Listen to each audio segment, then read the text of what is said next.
Hello बच्चों, मैं आप लोग के सामने आज लेके आया हूँ एम्स के बारे में A to Z सब कुछ भी नहीं बचने वाला। एम्स के इंफॉर्मेशन के रिलेटेड, एम्स का कट ऑफ क्या था लास्ट ईयर, जनरली क्या रहता है, फीस कितनी है, हॉस्टल्स कितने हैं, पूरी हिस्ट्री क्या है, कब बनाया गया, क्यों इतना ये फेमस है। A to Z। और इसका जो प्रोस्पेक्टस है, ब्रोशर है, वो अपने टेलीग्राम चैनल पे मैं डाल दूंगा, जो इसके वेबसाइट पे अवेलेबल है। ऑफ कोर्स वहीं से मैंने निकाला है। और इसकी एलिजिबिलिटी क्राइटेरिया क्या थोड़ी डिफरेंट होती है, वो अगर डिफरेंट होती है तो क्या है। तो before moving ahead I would request you all to press the like button, और अगर सब्सक्राइब नहीं किया हो चैनल को तो कर लेना। इसके बाद मैं MAMC मौलाना आज़ाद मेडिकल कॉलेज का डिटेल लाने वाला हूँ एंड टॉप 5-10 कॉलेजेस का डिटेल दूंगा, सो दैट आप थोड़ा ज़्यादा मोटिवेटेड हो and work for the best. Because AIIMS new Delhi is the best institution अभी तक पूरे इंडिया में। नीट्स के थ्रू MBBS जो भी हम लोग करते हैं या कोई भी सीट्स ऑफर की जाती है, उसमें सारे स्टूडेंट का फर्स्ट चॉइस होता है एम्स न्यू दिल्ली। तो एम्स न्यू दिल्ली के बारे में बेसिक इंफॉर्मेशन अगर मैं आपको दूं, तो सबसे पहले जो ये इस्टेब्लिश किया गया था एक्ट ऑफ पार्लियामेंट 1956 में, बाय वर्चू ऑफ एक्ट, और इसको एक ऑटोनोमस इंस्टीट्यूशन की कैटेगरी दी गई थी, जो अपनी डिग्री अपने डिप्लोमा खुद अवार्ड कर सकती है। इसको अलग से अवार्ड करने की जरूरत नहीं है। और इसमें प्रेजेंटली 8 हॉस्टल्स हैं for under graduate student and 6 boys and 2 girls के लिए, जिसकी कैपेसिटी है 562 स्टूडेंट्स की। 562 स्टूडेंट्स की कैपेसिटी है।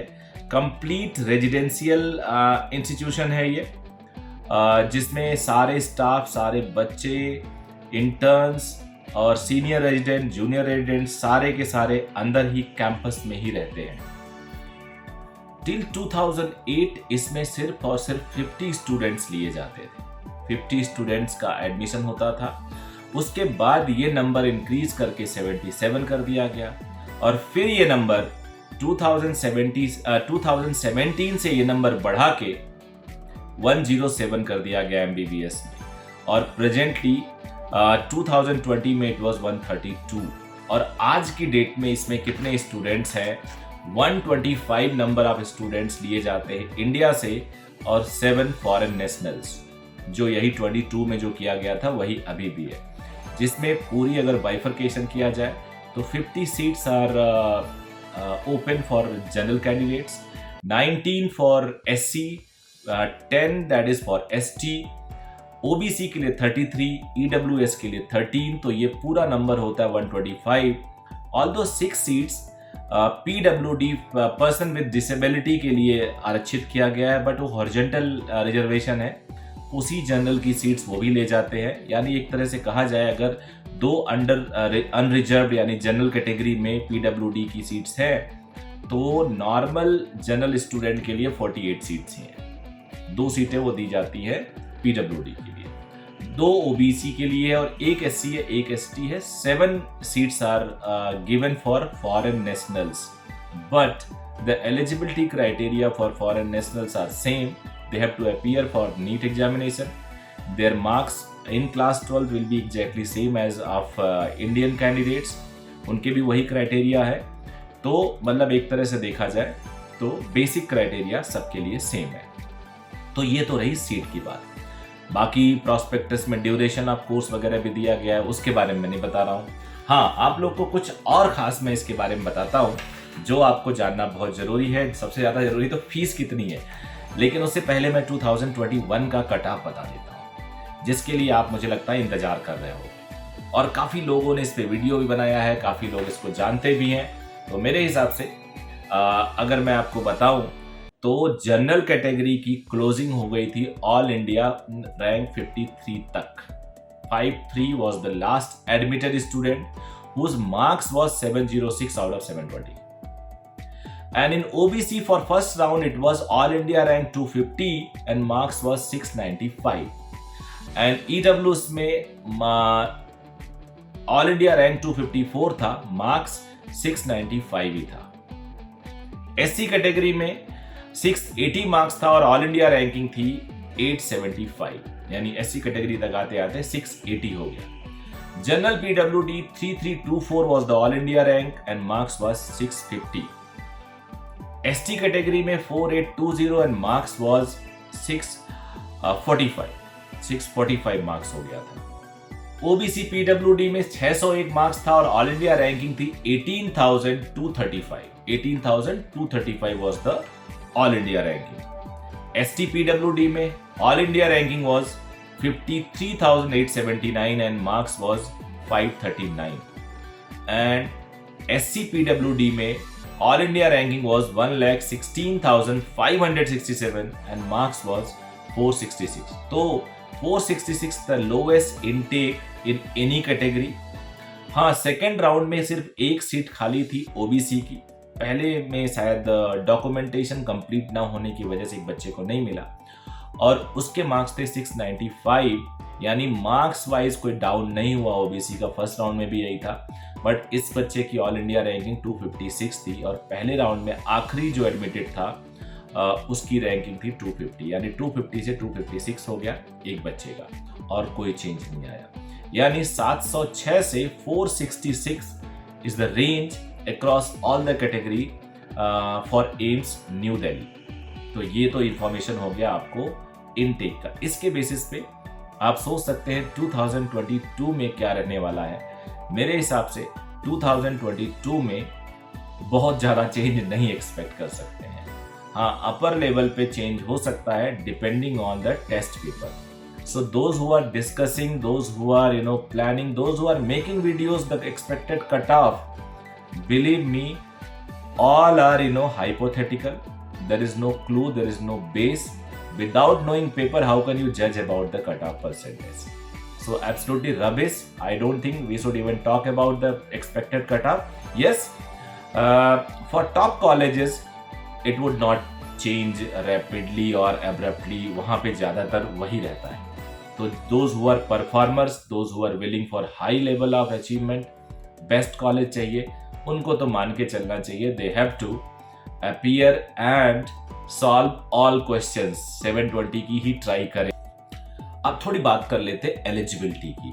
एलिजिबिलिटी सिंपल सी है, 17 ईयर्स एज होनी चाहिए उस साल के, जिस साल आप MBBS में एडमिशन लेते हैं 31 दिसंबर उस साल तक आपकी कंप्लीट एज 17 ईयर्स हो जानी चाहिए।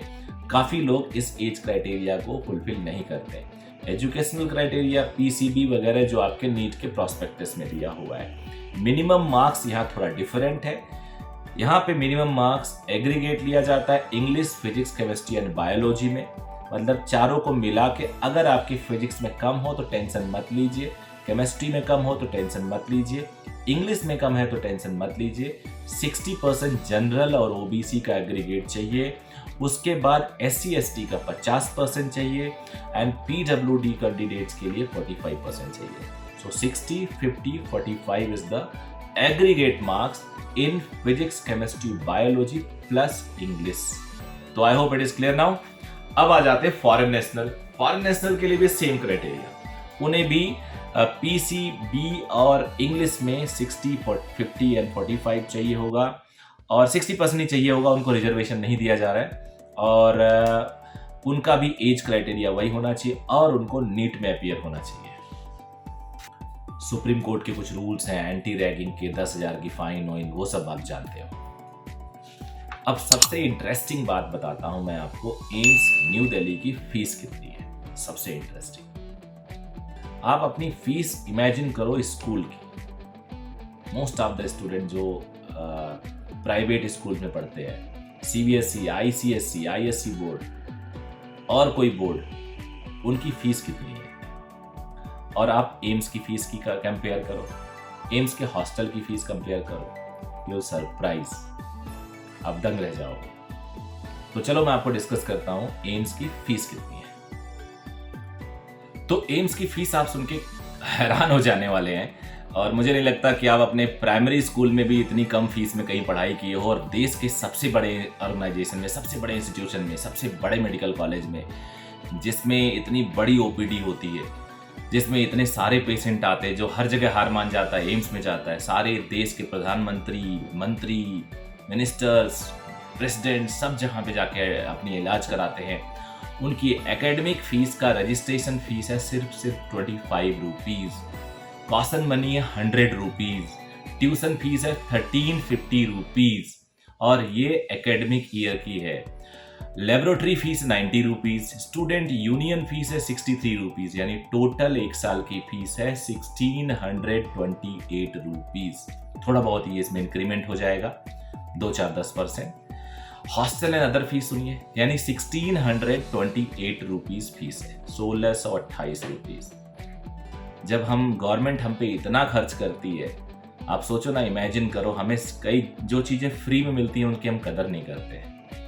हमें एयर, हमें हवा, पानी, सनलाइट सब फ्री मिलती है, हम उसकी कदर नहीं करते, हम पॉल्यूशन करते रहते हैं। सिमिलरली ये सीट्स हमें मिल गया, इतनी सस्ती सीट मिलती है, हम इसकी कदर नहीं करते।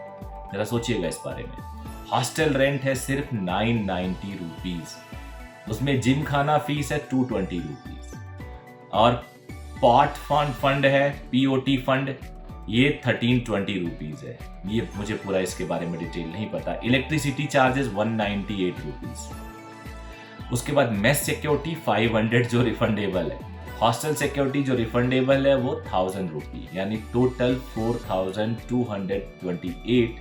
इसमें 1500 रुपये रिफंडेबल है। सोचिए जरा। तो it was all about AIIMS.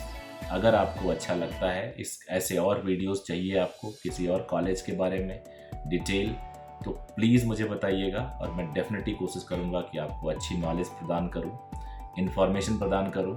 और मेरे एक स्टूडेंट का इंटरव्यू और उसका पूरा का पूरा एक सेशन, मेरे स्टूडेंट के साथ इंटरेक्शन सेशन, मेरे यहाँ की एक बच्ची मौलाना आज़ाद मेडिकल कॉलेज में पढ़ रही है, तो उस मौलाना आज़ाद कॉलेज भी नेक्स्ट नंबर पे सेकंड रेटेड कॉलेज कहा जा सकता है एम्स के बाद। नॉर्थ इंडिया में तो वो वन ऑफ द बेस्ट है आफ्टर एम्स। तो उसका वीडियो आप देख सकते हो टू नो मोर। वैसे मैं मौलाना आज़ाद पे एक वीडियो बनाने वाला हूँ जो इसके बाद आएगा। So all the very best, thank you very much.